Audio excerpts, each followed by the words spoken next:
Hello dear student, good evening. Welcome to Joshi sir math point. बेटा, अपनी जो class चल रही थी, लास्ट वीडियो था, अपन 14 की पर्सनल रचनाएं कर रहे थे, तो वो वीडियो भी साथ साथ पैरेलल अल्टरनेट रूप से चलते रहेंगे।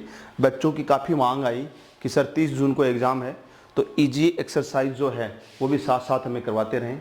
तो मैं आपके सामने आज लेकर के आया हूँ एक्सरसाइज नंबर कौन सी, 17 की एक्सरसाइज जो है। इसमें बेटा 6 नंबर का क्वेश्चन आता है, अपने बहुत बड़ा है ना। तो सभी बच्चे कंफर्म अच्छी तरह से इसको तैयार करेंगे। मैं अच्छी तरह से एक वीडियो इसका और एक वीडियो 14 की पर्सनल जो अपनी कंटिन्यू चल रही है उसका डालेंगे, ठीक है। उसको तैयार करते रहेंगे।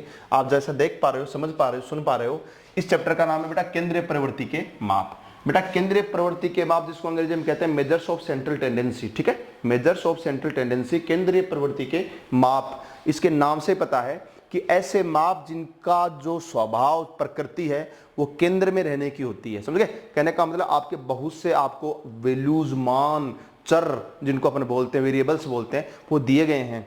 तो उनमें उन सभी मान के वैल्यूज का आप एक ऐसा औसत माप निकालें, तो वो जो कि लगभग बाकी के सारे मान उसके इर्द गिर्द होते हैं। दिए गए सारे मान उनके सारे क्या रहेंगे, उस औसत मान के क्या रहेंगे, पड़ोस में रहेंगे, नेबरहुड में रहेंगे, नजदीक रहेंगे।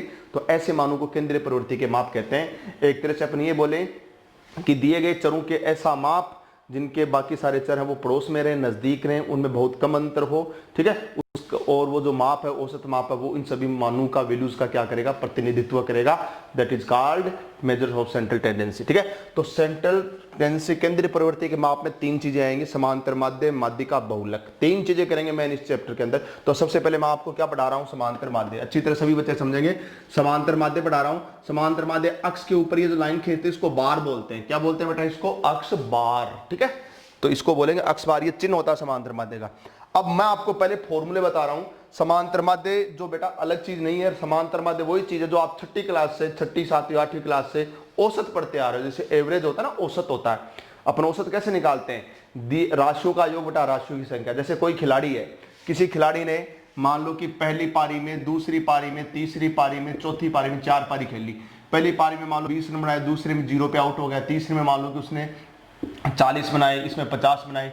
तो इस तरह से किसी खिलाड़ी ने अपनी 4 पारियों में इतने रन बनाए, ठीक है। तो उसने कुल अपने औसत चारों पारियों में कुल कितने औसत रन बनाए। तो औसत कैसे निकालते थे? तो आप क्या करते थे, इन सबको जोड़ देते थे। 50 और 40 कितने हो गए, 90, और 20 कितने हो गए, 110। तो 110 तो हो गए इनका योग। राशियों की संख्या 1, 2, 3, 4, तो 4 का इसमें भाग दे देंगे। तो इस तरह से 4 का भाग देने पर जो भी पॉइंटों में आएगा दैट इज एवरेज, वो औसत हो जाएगा। राशियों का योग बटा राशियों की संख्या। ये राशियों का योग बटा राशियों की संख्या, sum of variables upon number of variables, sum of terms upon number of terms. राशियों का योग बटा राशियों की जो संख्या है, sum of quantities upon number of quantities जो होती है, दैट इज कॉल्ड, वो क्या कहलाती है, अरिथमेटिक मीन। अरिथमेटिक मीन अंग्रेजी में बोलते हैं, इसको अपन समांतर माध्य बोलते हैं, ठीक है। तो समांतर माध्य, तो समांतर माध्य अक्ष बार का सूत्र क्या हुआ, राशियों का योग बटा राशियों की संख्या। ये अक्ष क्या है, ये अक्ष, ये आई लगाने में छोटा आई, आई का मतलब है अक्ष। आई की जगह जैसे आप ये कहेंगे कि आई इक्वल टू हो गया 1, 2, 3 डैश डैश छोड़ देंगे, ठीक है। ये जितने भी अपने पास n तक हो जाएंगे, कितने तक हो जाएंगे, n तक हो जाएंगे। 1 कर रखेंगे इसमें, इसका मतलब अक्ष 1 का मतलब पहला चर का जो भी मान है वो पहला। फिर 2 रखेंगे यहाँ पे, तो अक्ष 2 n दूसरा मान, अक्ष 3 n तीसरा मान। तो इस तरह से टोटल n तक रखेंगे, तो n सभी का। ये सिग्मा बोलते हैं, इसको समेसन भी बोलते हैं, सिग्मा भी बोलते हैं, दोनों है। सिग्मा बोल दो, समेसन बोल दो। तो समेसन अक्ष आई का मतलब है सभी जो n संख्याएं दी गई उनका योग, और n संख्याएं दी गई तो जितनी संख्या उन संख्याओं का क्या देंगे, भाग देंगे, ठीक है। तो राशियों का योग बटा राशियों की संख्या, सिग्मा अक्ष बटा n, याद कर लेंगे आप इस फॉर्मूले को। इसको अगर आप आई नहीं लगाते हो, सिग्मा अक्ष बटा n लिखते तो भी कोई दिक्कत नहीं, ठीक है। दूसरा है जब चर अक्ष के साथ, ये तो केवल कब लगाते हैं, जब केवल चर अक्ष दिया गया और कुछ नहीं दिया गया। अब की बार चर अक्ष के साथ बारंबारता, जिसको अपना एफ, फ्रीक्वेंसी, फ्रीक्वेंसी अंग्रेजी में बोलते हैं, हिंदी में बारंबारता बोलते हैं, इसलिए इसका चिन्ह एफ होता है, दिया गया हो। इस विधि का क्या नाम है, प्रत्यक्ष विधि अंग्रेजी में कहते हैं, डायरेक्ट मेथड, ठीक है। तो ये प्रत्यक्ष विधि है। प्रत्यक्ष विधि समांतर माध्य का जो सूत्र अक्ष बार बराबर क्या हो गया, समांतर माध्य अक्ष बार बराबर आ गया सिग्मा एफ अक्ष। अब किताबों में यहाँ पे आई लगाया हुआ है, आप नहीं भी लगाएं तो कोई दिक्कत नहीं, मैं चैलेंज से कह सकता हूँ, डोंट वरी, आप आराम से इसको आई छोड़ दो चाहे, तो सिग्मा एफ अक्ष अपॉन सिग्मा एफ लगा देंगे आप सूत्र, ठीक है। फिर वर्ग अंतराल, अब की बार तो इसमें तो क्या था कि चर अक्ष और बारंबारता एफ दी गई है। अब की बार चर अक्ष नहीं दे करके वर्ग अंतराल देगा। वर्ग अंतराल क्या होता है, जैसे 0 से 10, 10 से 20, 20 से 30 से दिया गया होता है ना, 5 से 0 से 5, 5 से 10, इस तरह से ना, जिसमें फिक्स अंतर होता है, समान अंतर होता है, वर्ग अंतराल। तो वो इंटरवल दिया गया है और ये बारंबारता एफ दी गई है तब, तो इसको अपन कहते हैं वर्गीकृत बारंबारता। वर्ग अंतराल, मैं कहने का मतलब सवाल के अंदर, क्वेश्चन के अंदर वर्गंतराल दे दे और बारंबारता दे दे तो उसको अपन कहते हैं वर्गीकृत बारंबारता बंटन। अंग्रेजी में कहते हैं ग्रुप्ड फ्रीक्वेंसी डिस्ट्रीब्यूशन, ग्रुप्ड। और इसमें वर्गंतराल नहीं दिया, इसमें क्या दिया है, चर अक्ष दिया और बारंबारता दी है। इसमें तो वर्गंतराल बारंबारता दी, इसमें चर अक्ष के मान सीधे मान दिए गए हैं और बारंबारता दी गई, तो इसको कहते हैं अवर्गीकृत भी बोलते हैं इसको। तो ये अवर्गीकृत बारंबारता बंटन के लिए समांतर माध्य का सूत्र है, जिसको अपन कहते हैं कि अनग्रुप्ड फ्रीक्वेंसी डिस्ट्रीब्यूशन। ठीक है, और ये ग्रुप वाला है, वर्गीकृत वाला है, इसको ग्रुप्ड फ्रीक्वेंसी डिस्ट्रीब्यूशन बोलेंगे। तो ये हो गया इसके लिए सूत्र। ये तीनों सूत्र समझ में आ गए सभी बच्चों को। ये अपने समांतर माध्य के 3 सूत्र हो गए। फिर अगली विधि लेते हैं। अगली विधि का नाम लिखता हूं मैं, क्योंकि पहले तो मैं सारी सूत्र बताता हूं। सभी बच्चे इन चारों जो विधि में 4-5 जो विधि बता रहा हूं उनको अच्छी तरह से याद करेंगे फॉर्मूले को। ये 3 विधियों के फॉर्मूले सभी बच्चे याद करते चलेंगे, ठीक है, ताकि इसके ऊपर अपने क्वेश्चन करेंगे आगे। तो सभी बच्चे इनके तीनों विधियों के क्वेश्चन याद करते हुए चलेंगे। तो आगे की जो विधि है वो कौन सी विधि है, नंबर 4। नंबर 4 पे जो है वो है कल्पित माध्य से, कल्पित माध्य से समांतर माध्य, समांतर माध्य। 1 मिनट, कल्पित माध्य लिख करके यहां इस छोटा कोष्टक में स्मॉल ए लिख लेंगे। कल्पित माध्य स्मॉल ए से बोलते हैं इसको, से समांतर माध्य, ठीक है, याद करना, ठीक है, ये है। तो इसका सूत्र लिख लेंगे आप, समांतर माध्य, स मा का मतलब है समांतर माध्य, ठीक है, और वही चिन्ह अक्षबार बराबर सूत्र क्या लिखना है, ए प्लस सिग्मा एफ डी बटा सिग्मा एफ। बस यही सूत्र याद करना सभी बच्चों को, रट लेना अच्छी तरह से। ये कल्पित माध्य समांतर माध्य ज्ञात का नाम लिखा हुआ आएगा परीक्षा में कि कल्पित माध्य समांतर माध्य ज्ञात करो, तो इस विधि से, इस सूत्र से ज्ञात करेंगे।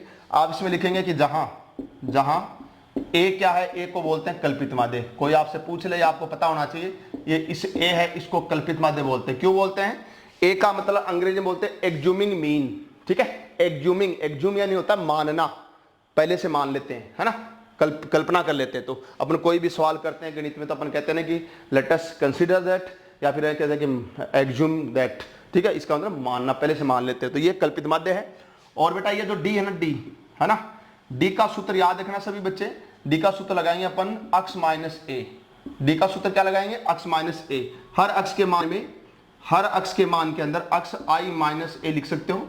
तो हर अक्स के मान में अपन ए को घटाएंगे, तो ये अपने पास, ये जो ए मानेंगे वो घटाएंगे, तो अपने पास डी आएगा, जिसको विचलन बोलते हैं, डेविएशन बोलते हैं, विचलन बोलते हैं। आप तो इतना याद कर ले, बाकी इसको कैसे निकालेंगे करेंगे वो क्वेश्चन जो बताऊंगा, सवाल जो बताऊंगा उस विधि से करेंगे, ठीक है। और नंबर 5 की जो विधि है वो है पद विचलन विधि, पद विचलन विधि। बेटा पद विचलन विधि है, उसमें क्या है सुनेंगे सभी बच्चे। समांतर माध्य पद विचलन विधि का सवाल बहुत ही कम आता है, लेकिन सूत्र तो कम से कम याद होना चाहिए। पद विचलन विधि का जो विचलन विधि का नाम समांतर माध्य x बार बराबर ए प्लस ऐसे आएगा, यहाँ पर सिग्मा एफ यू आ जाएगा डी की जगह, ये सिग्मा एफ ही आएगा, और गुणा में एच आ जाएगा। एच होता है वर्ग अंतराल, ठीक है। जहां यू निकालने का सूत्र, डी निकालने का सूत्र क्या लिखा था आपने, अक्स आई माइनस ए लिखा था ना, इसमें नीचे एच और आ जाएगा। डी में नीचे एच नहीं आएगा, ये डी आएगा इसके अंदर, और इसमें नीचे एच आएगा यू के मान निकालने में। अक्स आई माइनस ए इसमें था वही आएगा, नीचे एच आ जाएगा, तो यहाँ पे गुणा में एच आ जाएगा। इसमें नीचे एच नहीं आया तो गुणा में भी एच नहीं आएगा, ठीक है। ये इस तरह से ये सारे सूत्र हो गए। एक बार समांतर माध्य के मैंने आपको सभी विधियों के सूत्र लिखवा दिए, 5 विधियां हो गई, देख लो, ठीक है। लेकिन इस पे एग्जाम में क्वेश्चन बहुत ही कम चांस से नहीं आएगा। सूत्र तो कम से कम याद करेंगे, लेकिन ये यहाँ तक याद करनी, 4 सूत्र अपने काम में आएंगे, याद करने। 4 तो क्या है, वो 2 तो सेम ही है अपने पास, है ना। चलो अब क्वेश्चन करते हैं, आगे देखते हैं, बढ़ते हैं। सभी बच्चे इसको नोट कर लेंगे वीडियो को रोक करके। तो पहला काम क्या है सभी बच्चों का, ये फॉर्मूले जो समांतर माध्य वाले हैं, है ना, सबको लिख करके कॉपी में बार बार लिख करके याद करेंगे, ठीक है। अब बेटा 17.1 अपन पढ़ा रहे हैं, ठीक है, कर रहे हैं।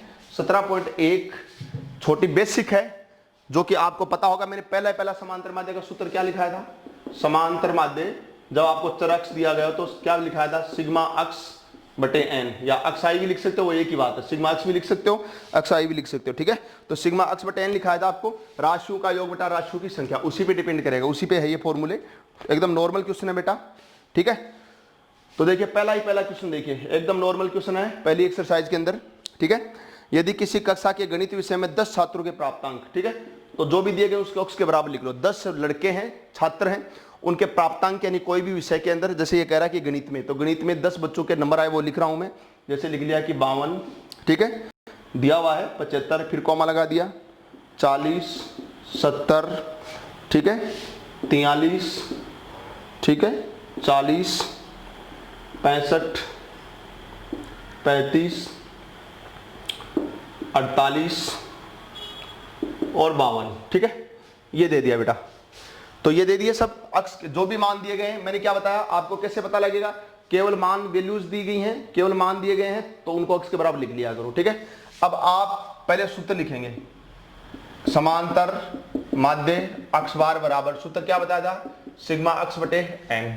सिग्मा का मतलब क्या बताया, राशियों का योग, तो इनको योग कर लो, जोड़ दो, यहाँ पे जोड़ दो सीधा, 52 प्लस 75 प्लस 40 प्लस 40 है 70, 43, 70 plus 43 plus 40 plus 65 plus 35 plus 48 plus 52, ठीक है। राशियों का योग हो गया बटे राशियों की संख्या, तो कितने गिनोगे, कितने हैं, 10, कितने हैं, 10। अब इनको जोड़ ले, जोड़ना सबको आता है तो जोड़ लेंगे।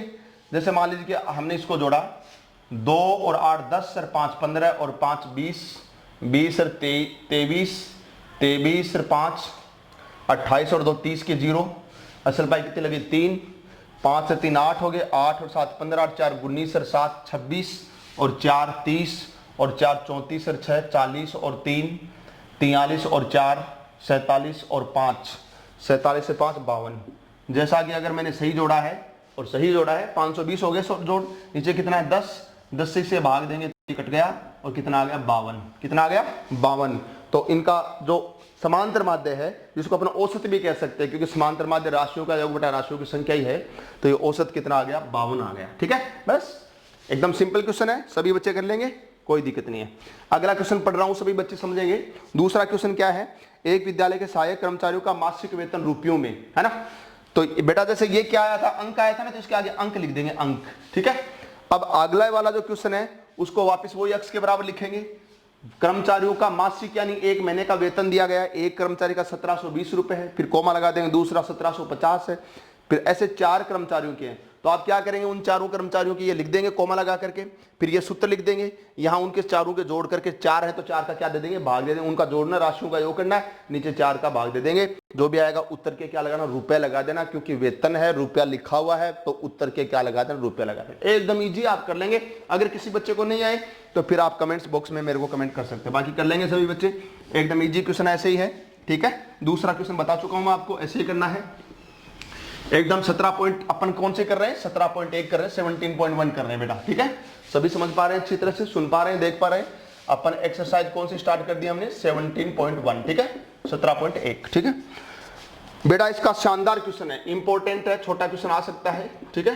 क्वेश्चन नंबर 3 क्या है, क्वेश्चन नंबर 3 क्या है, देखो क्वेश्चन नंबर 3 है, यदि ये कह रहा है, मैं क्वेश्चन को लिख देता हूं पहले, यदि 3 4 8 5 अक्ष 3 2 1 का, ठीक है, का समांतर माध्य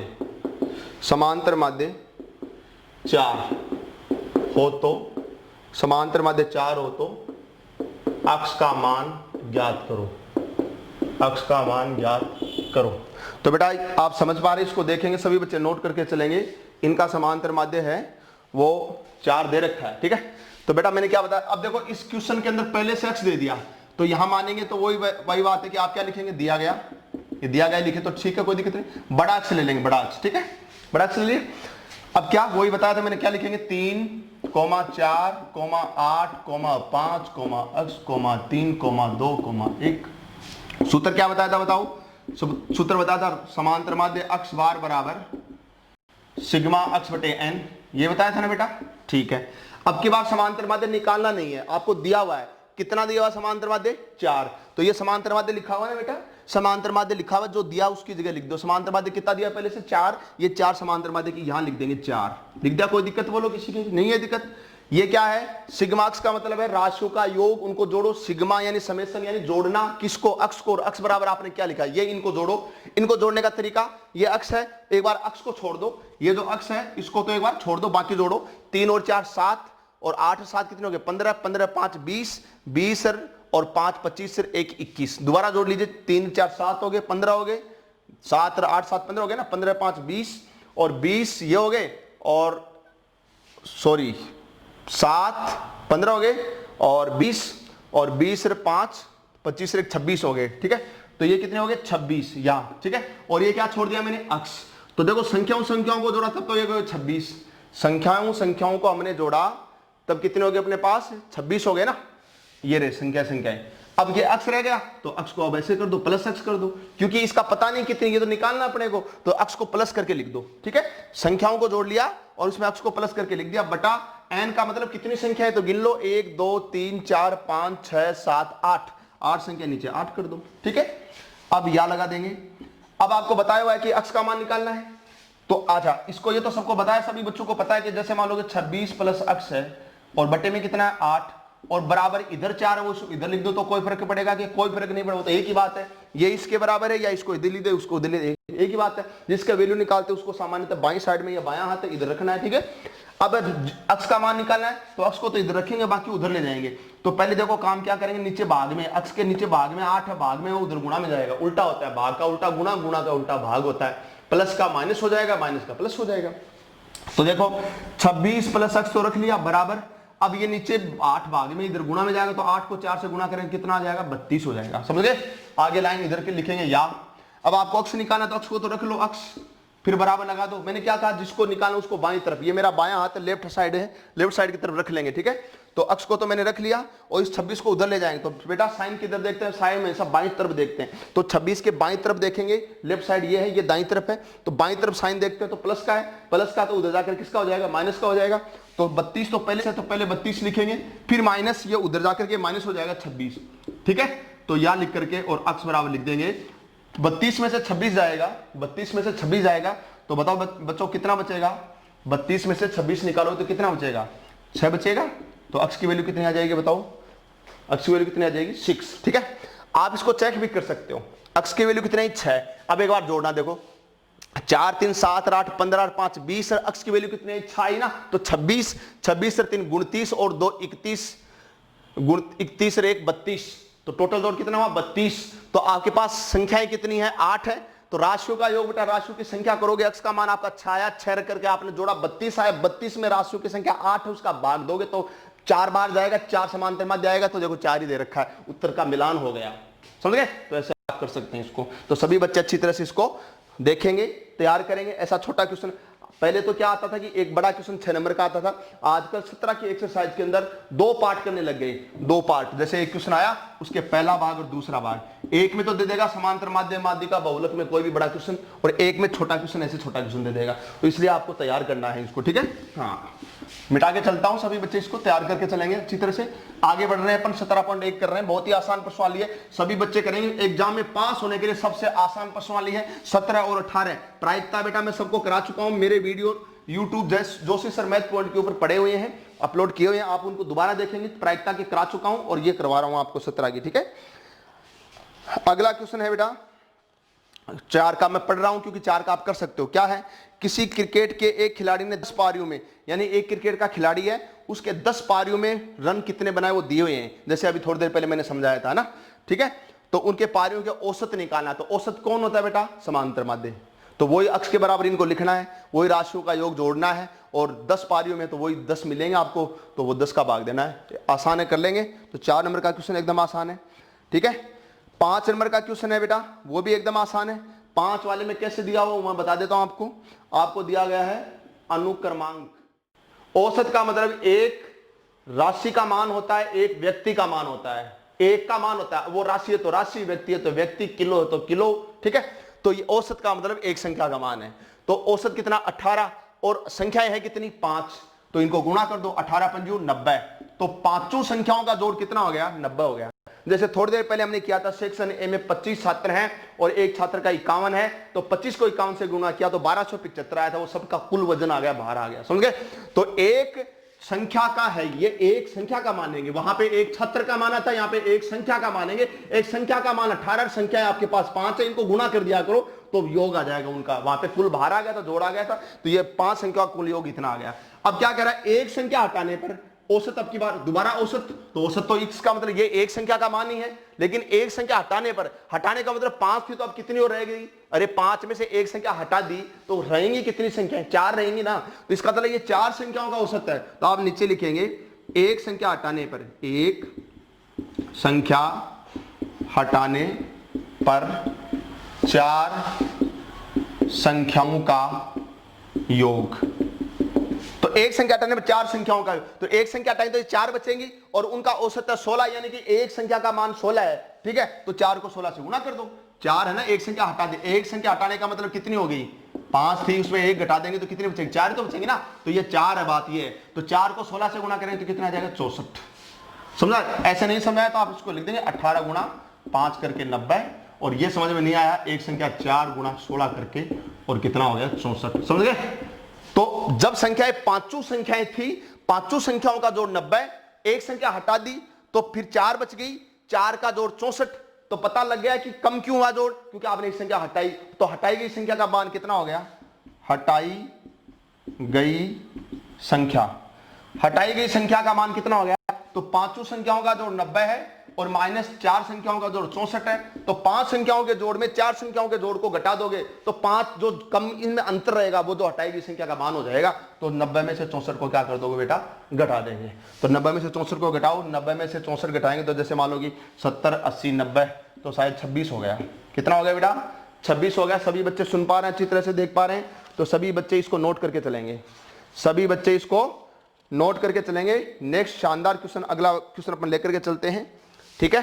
समझ में आ गया सभी? बहुत इजी है। 5 संख्या का औसत दे रखा है, एक संख्या का औसत 18 है, 5 का कितना, 18 पंजू 90, एक संख्या हटाने पर कम कर दी तो 5 में से एक कम करेंगे 4 बचेगी, एक संख्या का औसत का मतलब एक का होता है, एक संख्या का मान है 16, तो 4 का कितना होगा, 16 चौके 64, 64 हो गए। अब ये 4 संख्याओं का है, ये 5 संख्याओं का, तो ये 4 संख्याओं का हटाएगी संख्या कितना होगा, तो हटाएगी में इसमें शामिल है, ये 90 है, इसमें जो पांचों संख्याओं का और इसमें जो हटाएगी संख्या वो शामिल नहीं है, तो फिर ये जो अंतर हुआ वो कितने का हुआ, हटाएगी संख्या का मान आ जाएगा, ठीक है। मिटा के चलता हूं, समझ गए सभी बच्चे? तो ऐसे इसको क्वेश्चन को अपने को करना है, बहुत अच्छी आराम से समझेंगे, कोई दिक्कत नहीं है। शानदार शानदार चीजें आपको वीडियो मिलेगा, सभी बच्चे इसको ज्यादा से ज्यादा शेयर करेंगे, पूरा वीडियो देखेंगे, पूरा करेंगे, कॉपी में रफ कॉपी में निकालेंगे, इसको सब्सक्राइब करेंगे, अपने रिश्तेदारी में दोस्तों से सबसे करवाएंगे, ठीक है। चलो बेटा अगला क्वेश्चन लेते हैं, क्वेश्चन नंबर 9, बहुत ही शानदार क्वेश्चन। क्वेश्चन नंबर 9 क्या कह रहा है, 13 संख्याओं का माध्य 24, 13 संख्याओं का माध्य बराबर क्या दे रखा है, 24 दे रखा है, ठीक है। 24 है, प्रत्येक संख्या में 3 जोड़ दिया है, प्रत्येक संख्या में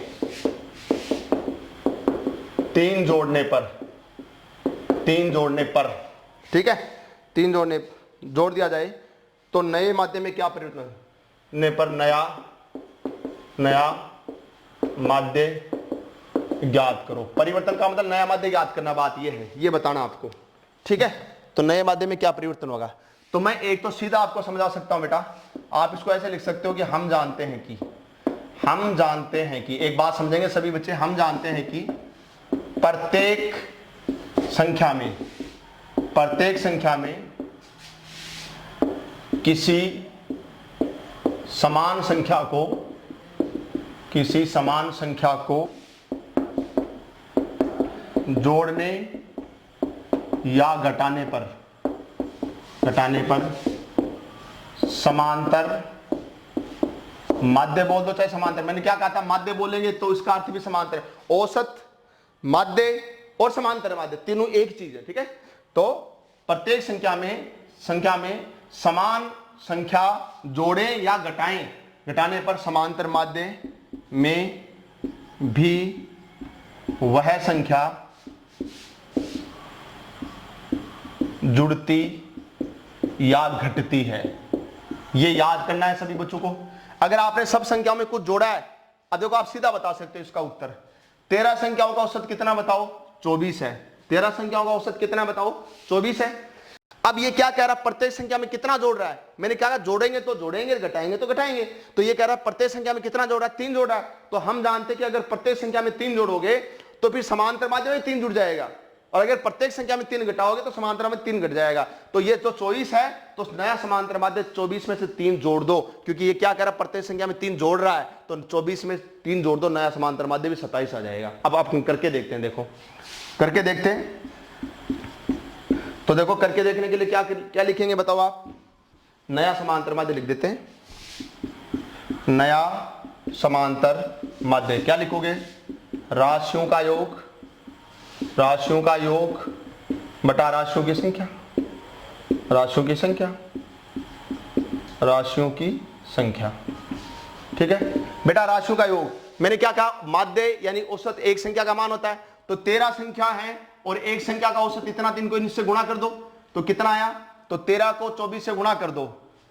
ठीक है, तो 52 का 2 असल पाई लगी 5, 13 दूनी 26 और 5 31, 512। इनको गुणा करेंगे 512 आया, प्लस ये तो इनका जोड़ आया। 13 संख्याएं थी, एक संख्या का माध्य यानी औसत है 24, 13 है तो 13 से गुणा कर देंगे, 13 संख्या का टोटल जो जोड़ है वो ये आ गया। ठीक है, अब आप हर संख्या में 3 जोड़ रहे हो, हर संख्या में 3 जोड़ोगे, पहली संख्या में 3 जोड़ोगे, दूसरी संख्या में 3 जोड़ोगे, तीसरी संख्या में 3 जोड़ोगे, संख्या आपके पास 13 है तो 13 जगह 3 जोड़ोगे, इसका मतलब 13 को 3 से गुणा करो, 13 से 39 बढ़ गया, समझ गए। तो इसमें 39 और बढ़ा दो, समझ गए क्या, समझ आ रही सही बच्चों को। पहली संख्या में 3 जोड़ दिया, प्रत्येक संख्या में 3 जोड़ो, पहली संख्या में 3 जोड़ोगे, प्लस दूसरे में 3 जोड़ोगे, तीसरे में 3 जोड़ोगे, संख्याओं जितनी संख्याएं नहीं बढ़ेंगी, संख्याएं तो वो 13 ही रहेंगी। ये 13 संख्या दी 13 ही रहेंगी, 13 जगह रहेंगी, लेकिन उनमें आपने सब में 3 जोड़ दिया तो 3 है ना, वो 13 जगह बैठेगा। तो 13 गुणा 3 39 बढ़ गया टोटल, योग में फर्क पड़ जाएगा, संख्याओं में नहीं पड़ेगा। तो 39 हो गया, संख्याएं नीचे 13 ही रहेंगी। संख्याएं कितनी रहेंगी, नीचे 13 ही रहेंगी। दोबारा समझेता हूं, समझ लीजिए। जैसे ये पहली संख्या, ये दूसरी संख्या, ये तीसरी संख्या, ये चौथी संख्या, ऐसे करते करते पूरी 13 संख्याएं हैं। अब आपने इसमें भी 3 जोड़ दिया, इसमें भी 3 जोड़ दिया, इसमें भी 3 जोड़ दिया, इसमें भी 3 जोड़ दिया, इसमें भी 3 जोड़ दिया, तो 3 13 जगह जुड़ेगा तो 39 बढ़ेगा। तो मैंने 39 जोड़ दिया, लेकिन डब्बे का मतलब यहाँ पर संख्याएं हैं, तो ये डब्बे तो वही 1 2 3 4 13 के 13 रहेंगे, तो संख्याओं में कोई फर्क नहीं पड़ेगा। ठीक है, चलो अब इनको जोड़ो। 9 और 2 11 का 1 और 3 1 4 असल पाई का 5 और 5 ये और नीचे 13 है। अब 13 से इसको डिवाइड कर देते हैं तो कितना आ जाएगा बताओ। 13 से डिवाइड कर दे अपन। सभी बच्चे समझ में आ रही है सभी बच्चों को। एक मिनट योग को दोबारा कर ले। 9 और 11 का असल पाई 1 आ गई, 3 और 1 4 और 1 5 हो गया। ठीक है, ये 5 हो गया। ठीक है बेटा, सही है। और 13 संख्याओं का अपने को निकालना है। ठीक है, तो 13 से इसको डिवाइड कर देते हैं अपन। ठीक है, तो कितना हुआ 13 से डिवाइड करने पर, 13 चौके 52। इनका गुणा एक बार दोबारा चेक करेंगे बेटा। 52 का 2 असल पाई लगी 5 और 1 मिनट 26 और 5 यहां पे गलती कर दी बेटा, 31 है, ये 312 है, यहां पे गलती कर दी। सभी बच्चे दोबारा देखें, गुणा में गलती कर दी हमने। 52 2 असल पाई 5, 13 दूनी 26 और 5 31 हो गए बेटा। मैंने ये इक्यावन लिख दिए थे, तो यहां पे गड़बड़ हो गई, दोबारा देखते हैं ना। चलो जोड़ लो अब इसको। 9 और 2 11 1 और ये हो गए, और 3 1 4 1 5 और ये 3। ठीक है, और बटे कितना अपने पास 13 है। अब 13 से डिवाइड कर दो तो 13 दूनी 26, तो 26 5 4 9 91 हो गए, 13 7 91 27 आ गया। मैंने क्या कहा था कि पहले इनका औसत कितना 24 है। हर संख्या में 3 जोड़े, तो मैंने क्या बताया कि प्रत्येक संख्या में जितनी समान संख्या जोड़ोगे तो जुड़ जाएगा, घटाओगे तो समांतर माध्य में भी वही संख्या जुड़ जाएगी। आपने हर संख्या में 3 जोड़ा तो समांतर माध्य में 3 जोड़ दो, उत्तर देखो 3 आ गया। 3 जोड़ दो, 24 में 3 जोड़ दो, 27 आ गया। आई बात सभी बच्चे समझ रहे हैं? तो सभी बच्चे इसको नोट करके चलेंगे। आगे करते हैं अपन इसको, बहुत ही शानदार आराम से इसको क्लास को अपन कर रहे हैं, आराम से ये सारी चीज कार्यक्रम अपना हो रहा है सभी बच्चे। अब इसके अंदर देखो लास्ट जो क्वेश्चन है वो अपन करते हैं। ठीक है, समझ गए सभी बच्चे? बहुत आसान क्वेश्चन है। तो 17.1 आज अपनी कंप्लीट एक ही क्लास के अंदर हो जाएगी। तो इसके लिए लास्ट जो क्वेश्चन है 17.1 का वो अपन कर रहे हैं, सभी बच्चे देखेंगे। लास्ट क्वेश्चन जो है 10 वाला 10 वाला, वो क्वेश्चन क्या है। एक विद्यालय के 5 कर्मचारियों का औसत, 5 कर्मचारियों, विद्यालय में जो कर्मचारी 5 कर्मचारियों का औसत मासिक वेतन, तो औसत मासिक वेतन जो तनख्वाह मिलती है कर्मचारियों को वो कितनी है, 3000 रुपए। कितनी है, 3000 रुपए। तो 5 कर्मचारियों का एक महीने का औसत जो वेतन है वो कितना है, 3000 रुपए। ठीक है, फिर कह रहा है एक कर्मचारी के सेवानिवृत्त होने पर शेष कर्मचारियों का औसत आपको दे दिया गया है। ठीक है, तो एक कर्मचारी के सेवा निवृत्त होने पर शेष कितने रहेंगे, 4 ही तो रहेंगे। तो मैंने लिख दिया है शेष, किताब में नहीं लिखा लेकिन मैंने लिख दिया, किताब में नहीं लिखा, मैंने लिख दिया है 5 है। एक कर्मचारी सेवानिवृत्त यानी रिटायर हो गया, घर पे चला गया, तो फिर कितने बचेंगे, 4 बचेंगे। तो शेष 4 कर्मचारियों का औसत वेतन है, मासिक ही है, महीने वाला ही है। ठीक है, तो आप चाहे इसको लिख सकते हो औसत मासिक वेतन। ठीक है, मासिक वेतन वो कितना दिया बेटा, वो दिया है इसने 3200 रुपए। ठीक है, तो कह रहा है कि निवृत्ति के समय कितना वेतन था। जो कर्मचारी रिटायर हुआ ना, रिटायर होकर के घर पे गया है, उसका सेवा निवृत्ति के समय है वो वेतन है वो कितना था, ये अपने को बताना है। समझ में आगे सभी बच्चों को, तो समझ देंगे सभी बच्चे। 5 कर्मचारियों का, सभी बच्चे एकदम इजी क्वेश्चन है, वही उसी तरीके का है। 5 कर्मचारियों का, जैसे मैंने किया था ना 18 संख्याओं का माध्य है वो, सॉरी 18 का वो कुछ ऐसे पहले क्वेश्चन एक और आया था अपने उसी डिजाइन का। चलो अपन देखते हैं 5 कर्मचारियों का औसत वेतन। ठीक है, तो इसको सीधा अपन कह रहे थे 5 कर्मचारियों का कुल वेतन लिख देते हैं सीधा ही। अब कुल वेतन तो बेटा मैंने क्या कहा था, औसत का मतलब होता है एक का, तो एक कर्मचारी का ये है। मैंने कहा औसत आ जाए, माध्य का मतलब एक व्यक्ति, एक आदमी, एक संख्या का मान होता है। तो औसत वेतन 3000, एक मास्टर का एक कर्मचारी का वेतन 3000 रुपए, कर्मचारी है 5, तो कुल वेतन क्या हो गया, गुणा कर दो इनको, वही तरीका है। तो 5 दिए 15 हो गए, तो 15000 मैं गुणा करके लिख देता हूं। चलो 5 गुणा 3000, ये तो 15000 हो गए। तो 15000 रुपए टोटल हो गए उनके। 4 कर्मचारियों का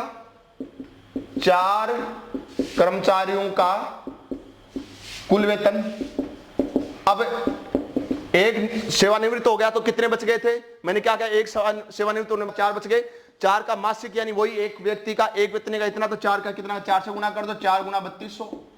ठीक है, इनको गुणा कर देंगे, 0 0 4 दूनी 8, 4 3 12।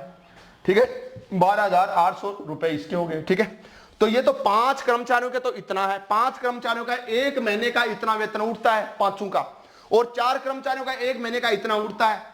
तो 4 क्यों है, एक रिटायर हुआ वो हुआ, तो वो रिटायर जो हुआ है सेवानिवृत्त हुआ, उसका वेतन कितना था, तो आप लिखेंगे रिटायर या सेवानिवृत्त लिख देंगे। तो सेवानिवृत्त कर्मचारी का वेतन, समझ गए, एकदम इजी है ये तो, एकदम सिंपल सी बात है। अपने घर में 5 आदमी कमा बड़ा है, तो 5 आदमी कमावा जाना तो कितना रुपया हुआ, मैंने कहा 15000 रुपया। ठीक है, और 4 आदमी कमावे, एक आदमी बीमार होकर घराने बैठ गो, तो 4 आदमी है, तो 4 आदमी कितना कमाओ, एक महीना का 12800 रुपए। तो जो घराने बैठे हो वो कितना रुपया कमाते हो, कितना कम पड़ा, पहले 15000 कमा रहे, अब 12800 कमा रहे। इसका मतलब ये जो कम पड़ रहे हैं वो किसके रूप में कम पड़ गए, जो घर पे बैठ गए बीमार हो गए उसके कम पड़ गए। इसका मतलब इस 15000 जो है उसमें से ये 12800 रुपए क्या कर दो बेटा, माइनस कर दो। ठीक है, तो 13 तो ये 15 2200 हो गए, तो ये 2200 रुपए। तो बेटा जो कर्मचारी घर पे रिटायर हुआ है, सेवानिवृत्त हुआ है, उसका वेतन कितना था, रिटायर हुआ उसमें 2200 रुपए थे उसके एक महीने के। समझ आ गया।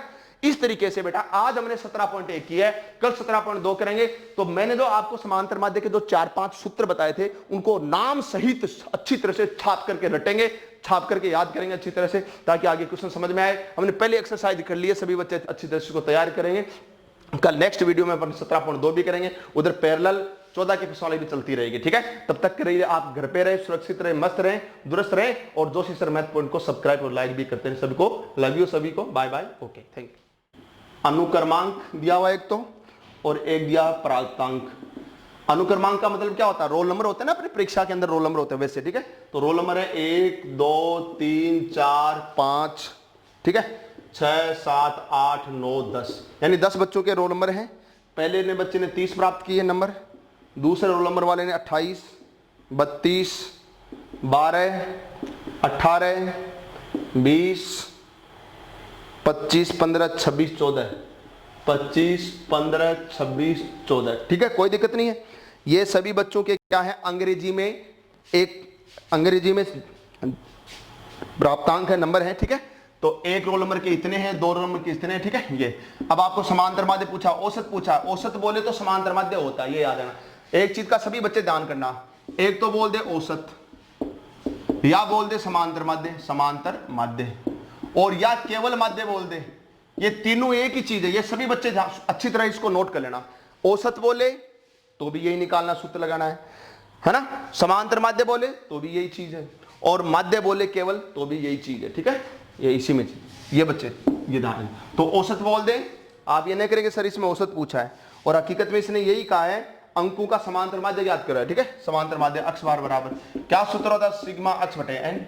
अब बेटा सिग्मा अक्ष का मतलब यही अक्ष है, मैंने बताया ये तो क्या है, ये तो रोल नंबर है, प्राप्तांक तो ये है, तो यही है आपके पास अक्ष, तो इन्हीं को अक्ष लिखना आपको। यही ये तो संख्या होगी, कितने हो गए, कितने बच्चे हो गए, 10 हो गए ना। ये रोल नंबर 1 वाला 2 वाला तो 10 हो गए, तो नीचे तो आ जाएगा संख्या 10।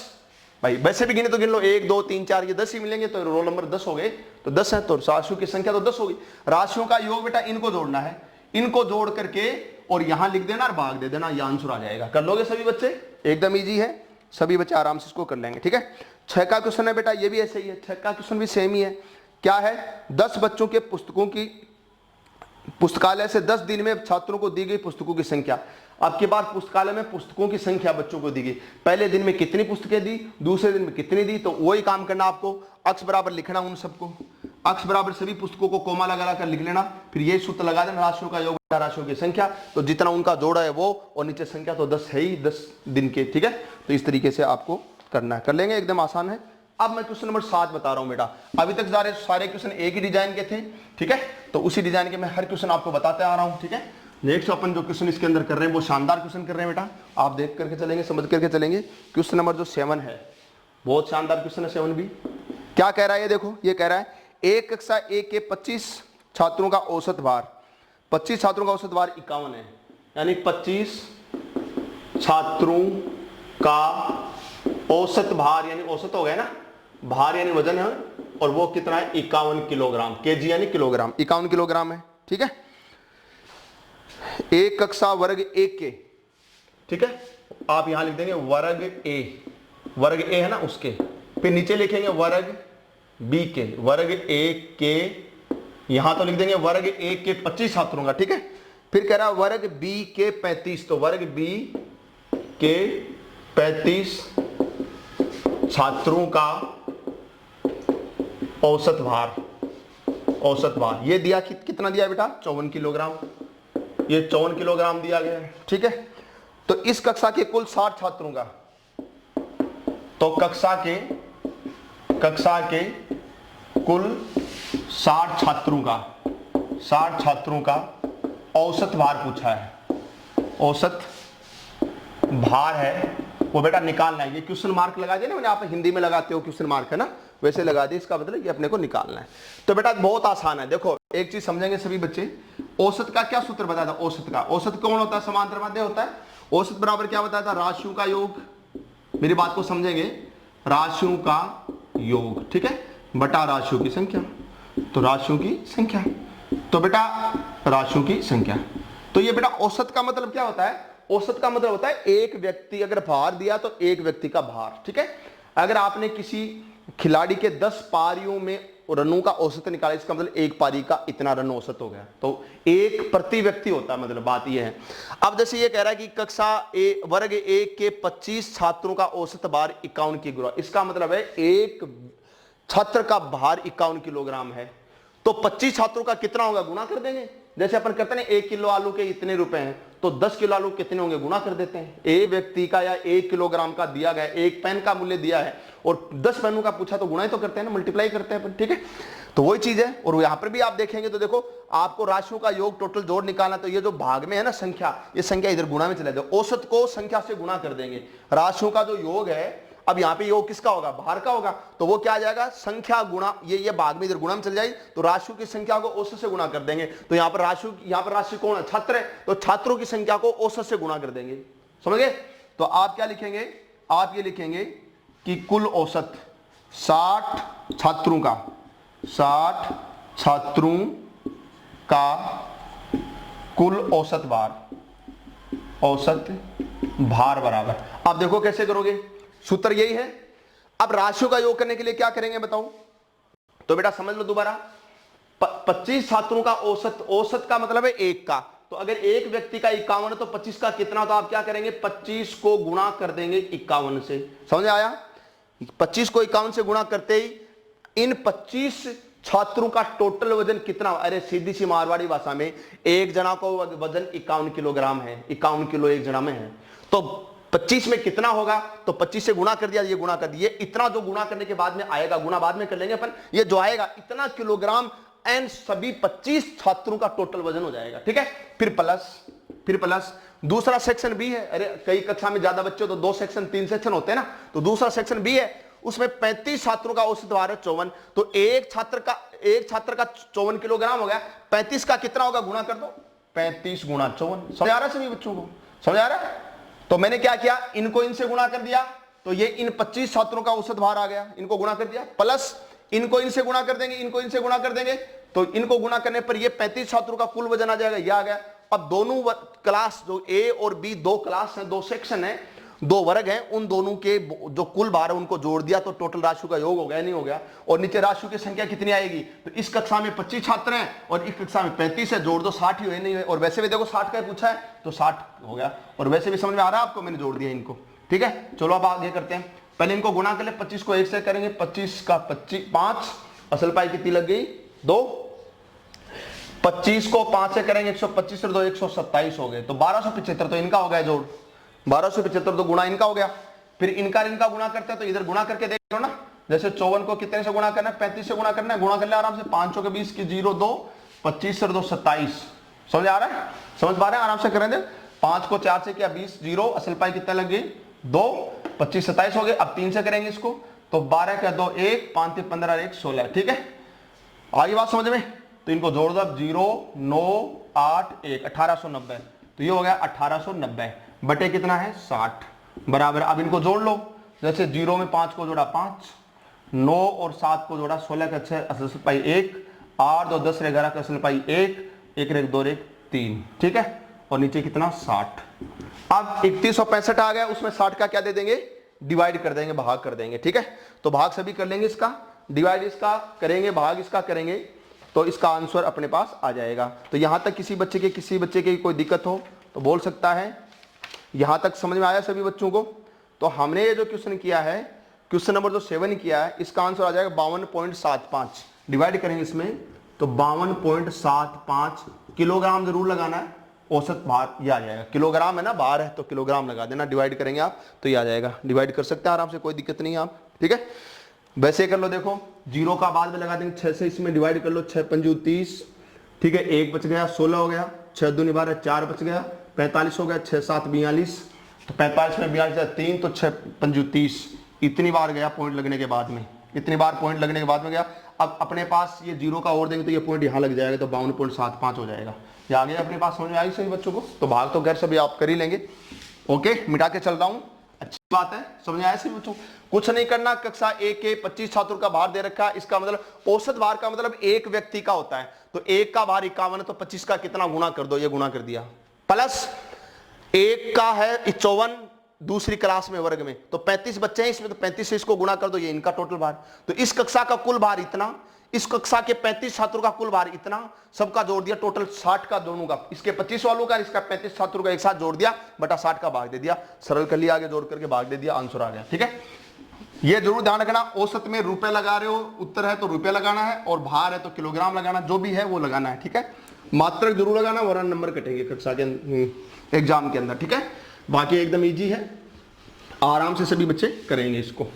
तो बहुत अच्छी तरह से समझ पा रहे हो आप, अच्छी तरह से देख पा रहे हो, हमने लगभग सभी क्वेश्चन इसके किए हैं।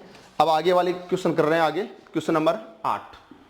अच्छा क्वेश्चन नेक्स्ट अगला है, 5 संख्याओं का औसत कितना है, 18 है। दोबारा समझेंगे क्या कह रहा है, 5, बहुत अच्छा क्वेश्चन है, संख्याओं का औसत 5 ऐसे लिख दो, या फिर अंकगणित के हिसाब से वैसे लिख दो, ऐसे लिख दो, चलो 5 संख्याओं का औसत कितना है, 18 है। समझ गए। अब कह रहा है यदि एक संख्या हटा दी जाए तो औसत 16 हो जाता है। एक संख्या हटाने पर औसत बराबर 16 है। ठीक है, तो हटाई गई संख्या पूछिए क्या होगी। ठीक है, अभी तो मैंने कुछ नहीं किया, तो हटाई गई